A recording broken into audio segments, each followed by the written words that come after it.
Hey guys, this is ElHAIN. This is a Raid Shadow Legends video. Guys, I'm on the test server here. I'm going to be testing out the new Fusion champion, ElHAIN.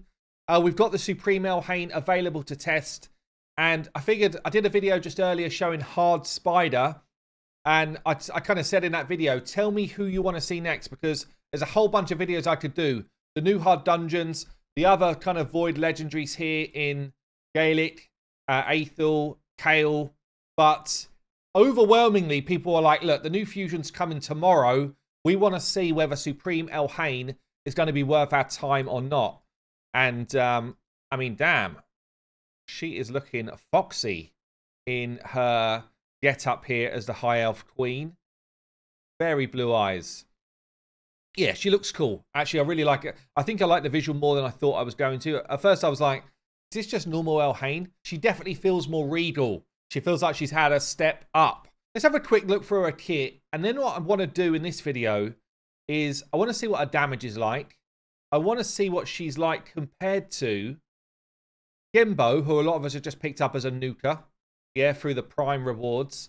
And also Dark ElHAIN, who I feel like has got a more unique kit than Supreme ElHAIN.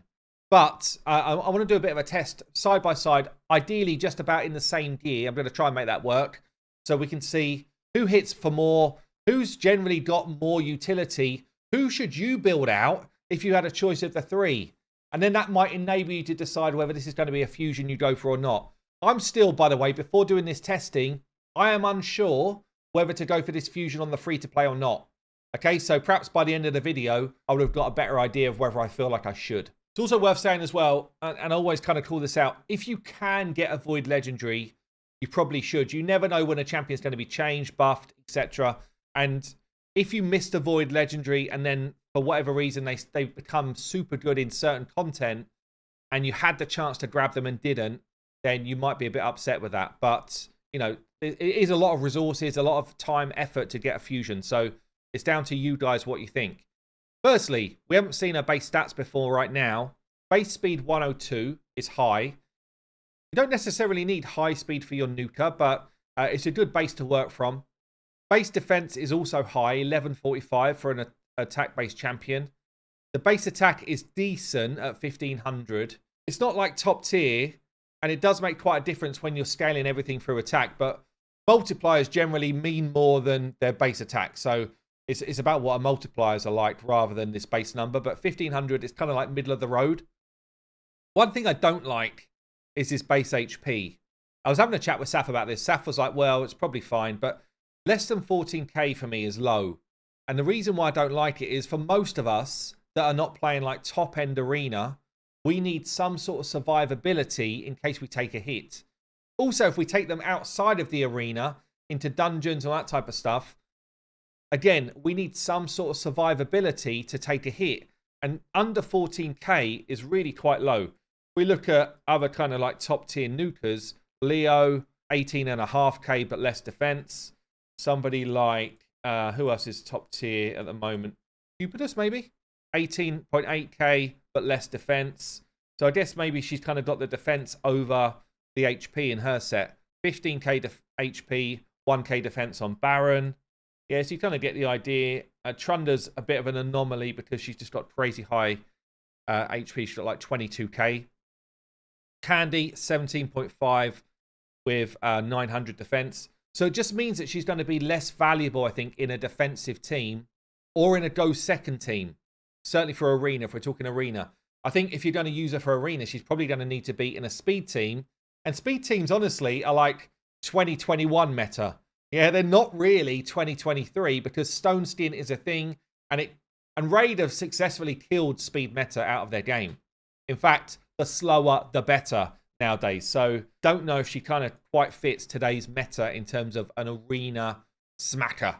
But let's get through a kit quickly. A1 double hitter. Each hit transfers a random debuff, one random debuff from this champion to a target. It's an okay A1. Yeah, you can put 2 debuffs back on someone else.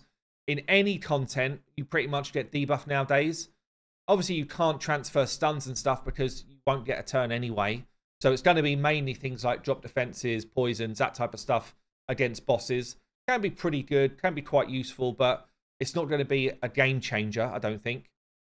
The A2 is her only AoE skill. Damage increases by 10% for each debuff on a target. And it doesn't look like that caps. So that could be 100% more damage if you were fighting, say, Clan Boss with 10 debuffs up for the A2. It's only for the A2, though, and it's on a 3-turn cooldown. But that could end up being an absolute smack. You know, if you think about someone like Ray, Ray gets a similar type of benefit if there's debuffs out there. Again, this fits I want to be in a go first team, putting debuffs out, then bring in my nuke, rather than a go second team where the enemy is basically fully buffed. Or a go second team where you use someone like a Madame to strip enemy buffs and then put debuffs in their place.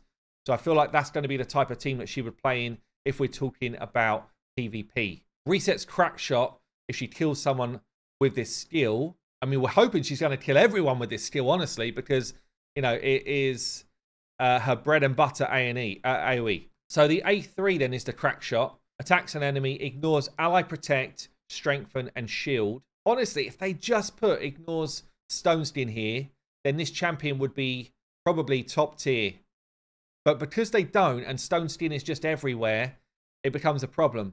Also because her damage scales with debuffs and polymorph is rife in top tier arena, I can't see her getting into top tier meta, even if she hits like an absolute freight train. But, you know, Chunder no longer in top tier meta. Hefrak not in top tier meta because they rely on that style of team where you're debuffing, then you're nuking. And unfortunately, you need people that just ignore defense, ignore stone skin. Like, you need ways to beat up really tanky boys in the high-end arena right now. So, the A3, though, ignoring ally protect, strength and shields. You know, if you're up against Gold 5 and you're fighting Chris teams, you're fighting Brogni teams, you're fighting Necret specifically, I think this could be a great one-shot, and we'll try it today. One-shot somebody, then you get an extra turn, and then you go and nuke whoever's left, ideally. That's what we want from her. A passive as well, immune to decreased attack. Fine, that's probably like a boss mechanic, really, more than arena. It just means that she will never do weaker hits.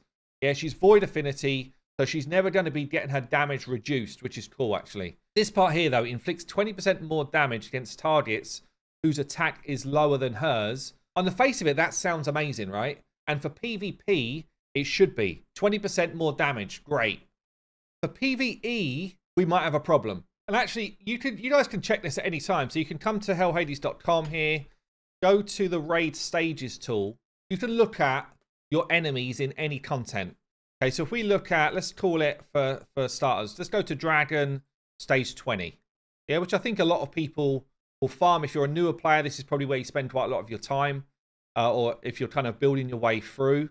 Look at the waves of enemy here. So you've got, I don't know if you can see this well, attack of enemies. Even defense-based champions like Tyrell, nearly 6k attack. Yeah, Hoarding, nearly 8 or over 8k attack. Crossbowman, 7k attack. So for Dragon 20, to get to the sort of levels where you get that damage boost, it's actually quite hard to do. If we look at the actual boss, 12k attack. You're not getting that damage boost against that boss. Yeah, and if we were to look at, let's look at Clan Boss. Clan Boss, let's call it Brutal. Brutal Clan Boss, quite low attack actually, 2.7. Ultra Nightmare, nearly 7k. So Nightmare, just under 4k. So that's probably doable. That's probably doable for most players. So the Ultra Nightmare is quite high. Would you get to the extra 20%? You'd have to have a pretty stonking build, I think, to get to the 20% there. I'm just going to pick out another example. Where else might you use her? Doom Tower Waves, I think, is a good place where you'd use her. Yeah, AoE, any sort of wave-based content, I think she will be good. So if we're on floor, let's call it 77 hard. I'm picking it at random.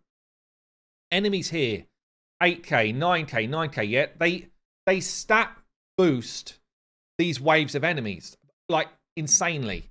So, unfortunately, this passive is going to be very difficult to activate for pretty much for most content once you start to develop through the game. When you're on lower levels anyway, you're not going to have that much attack. And when you're on higher levels, they absolutely stat boost any enemies. So I just feel like this 20% more damage is purely aimed at Arena, and I don't know if she's going to be meta for Arena. She does bring 30% more damage, sorry, more attack in her aura, which is okay. But let's gear her out, let's give her a try, and let's test her against these other champs. I had a great idea. In order to play test this and test it properly, I've actually made everybody naked. So I've gone naked on Dark ElHAIN. I've got the same masteries on, naked on Gembo, and naked on Supreme ElHAIN. We're just going to go into low-level Doom Tower. Before we go maximum damage, we're going to go minimum damage, naked damage, and see what we can do. So we're just going to come on to the first level. We're going to try first Supreme ElHAIN. She gets an aura, so we're going to let her use that. Let's see what sort of damage she does on her skills. We're going to compare it to the others. Whoa, slow down. Slow down, my lady. Try again. Okay, so A1. We're going to go against this fella here who's looking pretty menacing. A1 is hitting for basically 7k combined damage. A2, the AoE, is smacking for 8k if the Helm Smasher procs. And the A3 is hitting for 10k. That's actually pretty reasonable multiplier. You'll see when we get gear on that. That will multiply up. But basically, 7, 8, 10 for Supreme ElHAIN.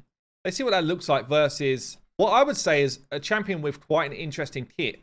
Like Dark ElHAIN has actually got some cool stuff she can do around anti-freeze. Yeah, she brings damage. She brings her own self-buffs. She brings debuffs as well. Like she's got quite a lot in her kit, which I think is useful for general content.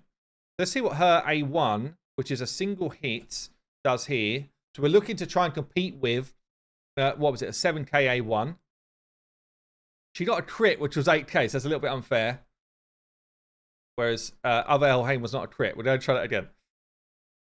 It's a strong hit, but 5.6. So considerably less damage on her A1 than new ElHAIN. And then the AoE versus the 8k, we've got like 7s. It's slightly worse, okay? So Dark ElHAIN, in terms of pure damage, is not living up to Supreme ElHAIN, which is good. We don't want for Dark ElHAIN to be the better champion, albeit we do have to say Dark ElHAIN has got some cool stuff in her kit, right? Let's try then Gembo. Now, Gembo's got the ability to self-buff, so we're going to use that. A1, double hitter again. 2.3... So just call it 5k. So definitely way less damage on the A1. The A2, again, a self-buff. The A2, though, does have some use. So basically, it's got the ability to decrease the duration of enemy buffs, and it cannot be resisted if it's a crit. And he's also got this passive, which ignores unkillable. Yeah, so if someone's in something like Swift Parry gear, he can just hit through that. But the A2, like 7.6k when we had the Helm Smasher proc. So again, the good news is Supreme ElHAIN hits for a decent chunk more than both of these. I don't know if she's got a better kit, honestly, but she definitely hits for more damage. So that's a good sign. That's definitely a good sign. Let's build her out. Let's go maximum damage. Interestingly, I just realized as well, that test I just did there, I tested her unbooked, whereas the other dudes were booked. So yeah, significantly more damage on a base level than those two other champions. So I'm going to book her out here. I think she's actually going to be a nuke, honestly. I think she is going to be a nuke. 11 books to book her in full. You're only going to book her if you want to use her as your kind of like baseline nuker. Because otherwise what you're gaining really is, I guess, cooldowns on the A2 and the A3 are cool. But, and you're going to gain more damage. Yeah, so it's really going to be if you're going to max her out as your main nuker. Get ready for raid maximum damage. Okay, let the testing begin. So Supreme ElHAIN, we've got her in Cruel and Savage gear. Some of my good gear, I've stolen it from other champions. We've pushed her to 7.2k attack, 247% crit damage with 100% crits. Her HP is low. We said her HP is low, so we've got to kind of be aware of that. I've gone Helm Smasher because she doesn't have any ignore defense mechanics in her own kit. And we've basically gone for our traditional damage masteries. We're going into our normal damage team here. So we've got her aura for increased attack. We've got poisons on us. Increase attack on us. Decrease defense and weaken on the enemy. Poisons on them. On us, them, whatever. And then we're going to go A1 first. What's she going to do? I guess I need to kind of pick my target here. Tyrell is the person with the lowest based attack. So he's the only one, I think, out of this whole squad, maybe Apothecary as well, where we get the 20% improved damage. So it's about 200, 300k on the A1. So we're going to go A3 next. This is the single target, ignoring shield, ally protection, and strengthen. What have we got, Tyrell? 445k. It is a nuke. We get the extra turn straight back into the A2. Now, this one scales with debuffs, and obviously we've got 5 debuffs per enemy. This is literally like best case scenario for this skill. It's got to be, I'd say, at least 300k across the wave to be any sort of nuke compared to what we've seen from other champs. Slow it down. How does it look? It's like ice on the floor. Woo! It's like 500k across the board. It is a nuke. We have got some damage. I guess let's see how that translates then into arena mode. This is my usual arena team. I'm just going to see if this works. It might not work. I might have to rework stuff, but I'm just going to try and squeeze her in to this go second team. As I say, I think she's better off in a go first team, but I do have the kind of Madame condition in this team anyway, so it might be that we're good. Net crit protecting her because she is very, very squishy. It's probably my biggest concern. Actually, we get locked out by Yumiko. It's not going to work. Good job, MTG Jedi. Everything's locked out. Guess we see what our our ally attack here. Let's go ally attack into... I guess we've got to do it into the big boy because it's just going to come here anyway. We're going to save it. We're going to save it until Stone Skin wears off. A1. It's going to hit the big boy. He's going to be so useful against this champ. Going to lose our drop defense, which means we probably just straight up lose the fight. Now we can go ally attack into Mrs. Lockout. No, we get feared. Oh, you're going to have to step up on your own, ElHAIN, because nothing's working in this setup. She's still got another turn to wait as well. We do have fears out there now. Let's just go there. So that's where it's going to go. Does get one shot by the A1. I'm actually surprised that just happened. Let's go ally attack now into Yumiko. Easy one shot. Don't worry about the revives. I'm fine with that. I just wanted to get to the nuke. So the nuke, there's a couple of debuffs here. There's not so many. Slow it down. Is this going to be enough with no drop defense, weaken, anything like that? We do have increased attack up. Oh, what's that? Like 70 to 140k. Actually decent. Jedi takes a rest. What we got here from Cobra, another lockout champion. I don't really want to fight lockouts if I can help it. Oh, these look so tanky. Jade Giggs here. Ugh. All these teams on the test server honestly just look disgusting when I see them. Let's see what we've got going on here, Jade Giggs. Loads of buffs. So we're going to buff ourselves. Frozen up my net crit. That's kind of fine. I'm going to try and strip all their buffs. That's good. There is ally protect here. So net crit's protecting 2 of these. And we definitely want to try and one-shot this dude. I guess maybe I'll try and one-shot the net crit with the A3 first. Then go back into the A2. 200k one-shot into the big slam from the A2. And I guess, like, you know, we're saying she's not meta. And I don't think she is. But I do think she is going to be good. Because we get back to the A3 straight away. Pop the A3. She's dead. I do think for most people like fighting their way through, you know, gold 5, she could be your arena nuker. Rotus, we've got a double hit A1. We don't have a double hit AoE. So Rotus, who is pretty meta, is going to be a problem for us. Let's have a look at Iang's team here. I do worry about big nukers. Yeah, big nukers are a problem because she's got such a squishy amount of HP. So let's get back in the mix. Clean their debuffs off, or their buffs off, sorry. Put debuffs in their place. We did have a, I guess this was resisted here. So we're going to try, I think I'm going to try the A3 on Duchess. We know it hits harder than the A2, right? So A3 on Duchess. Ah, there is swift parry there. So that's where, you know, Gembo steps up and deals with it. She can't deal with stuff like that. She doesn't have anything inbuilt into her kit to kind of give you the advantage in any other way than damage. She does hit hard, though. Now we're in trouble. Net crit's protecting us. I know what you're thinking, like, yeah, but what if we don't have a net crit? And it's a fair point. Like, if you don't have a net crit, go second teams are much harder. They are much harder. You need shield set plus bolster set on a champion, but it's definitely doable. Let's just protect her again because she's getting frozen up. It's like saying crazy. We need to get back to her kits. Stealing my buffs. Baron didn't nuke me. That's good. And then we bring the nukes. And now he's in trouble. So yeah. She's probably better than I thought. Ally attack here. Get involved. Not quite enough damage. No one else does damage on the team. But that's another pretty tanky team dead, honestly. That's decent. So yeah, people that are trying to just push their way into maybe plat, but not fight top of plat, I think she's going to be a really strong nuker. It does make me wonder about my free-to-play. Like, should I pick her up? I think maybe I do. Taking a lot of damage. Candy nuke, not touched her through the net crit protection. Strip, reapply.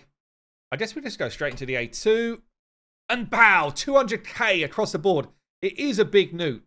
In this style of team, it's going to work well. In high-end teams where, honestly, you perhaps don't get the luxury to do what I'm doing here. Like this team here, I think just wrecked me. Murder Inc.'s team with the +4s and, you know, the polymorphs. If I'm trying to do the buff clean debuff, polymorph is a real problem. They say it's not a problem. I think it really is a problem. So if we do the same thing here, oh, we've got block debuffs on us. We're just wrecked. Yeah, absolutely wrecked. Block debuffs from Uko there.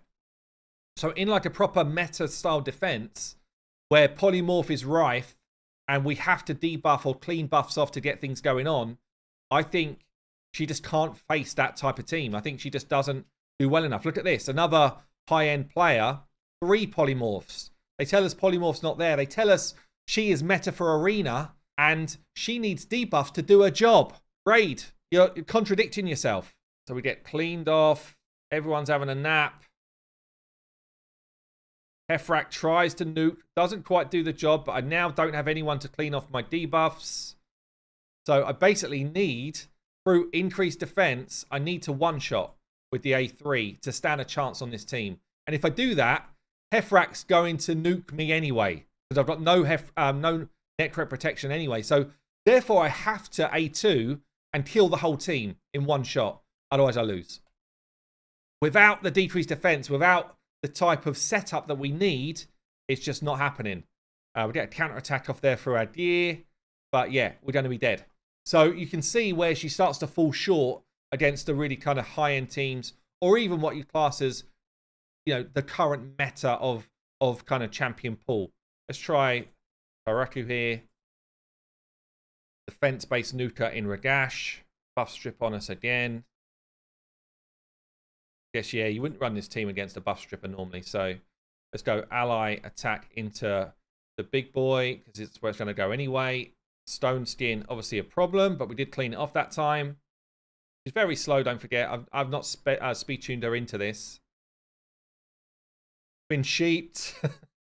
And then we're now dealing with what we've got. Strengthen on, so we ignore strengthen with the A3. So we could just go in there and try a one-shot. Easy one-shot. It's not even close. Then the A2 should do the job. Yeah, so she's definitely cool. She's definitely cool, but she is probably not high-end meta. And for most of us, that doesn't matter. Do we want to pick up someone who hits really hard and does a good job? Yeah, we probably do. Let's see her in high-level Doom Tower now. Let's go to a hard level. Can she do a job, you know, dealing with waves? Big-time waves. So let's say we're bringing in, I don't know, a more protective team. Okay, let's try something like this. So obviously, the higher you get in hard Doom Tower, these waves become tough. So I'm thinking Drex for some burnage. Also for the AoE provoke to give us some control. Bode off another control champion. I think he's in a shield set for me. We've got Doom Priest in there basically to give us increased attack and some protection. And then we've got drop defense coming from Stag. I'm hoping this doesn't feel too OP. In fact, we're wrong affinity here with him, so it might end up being a bit of a joke. Let's see. Increase attack up. Got drop defense on a couple of them, not many. Get the provoke out. Dealy. And then I guess we try and one-shot someone here. We're ignoring ally protection, so we could try and one-shot this Canoness at the front. Nah, see, like 68k. With decreased defense, 68k. Still kind of not enough. Basically not enough. You know, we had increased attack on us, decreased defense on her, and with the A3, didn't one-shot. And now this is her problem, is that she's very, very squishy. So I wonder if, let's go with Lydia for drop defense and weaken. Perhaps let's just upscale the team and see if we can do some work there. Decrease defense and weaken, increase attack into her. Just see what this does on an AoE hit. So she's still in really strong gear. Don't forget that. She's in very strong gear. I guess we try the A3 here again. Still doesn't quite one-shot. What would the A2 do in that situation? Let's just go auto. Is she A2? Yeah. It's damn close, actually. It's close to one-shot in that wave. And don't get me wrong, it's very hard to one-shot waves of this type of enemy. Maybe if she had that extra 20%, which she's not gaining right now, she would do it. But, yeah, she's going to need to be kind of like protected or revived or whatever to be able to do it. And that's always the problem with this kind of like higher level content. But certainly, guys, look, if you're going to build her out for faction wars, you know, progression, arena in like gold 5 type of standard, perhaps into early plat, I think she's a good nuker. Does she bring enough in her kit to make her special and void legendary? I would argue probably no. I think she's almost like a very top tier legendary nuker. But to be void legendary, I feel like she just needs a bit more in her kit, honestly. That's what I feel like. Let me know what you think down below. I've been ElHAIN. I'll see you later.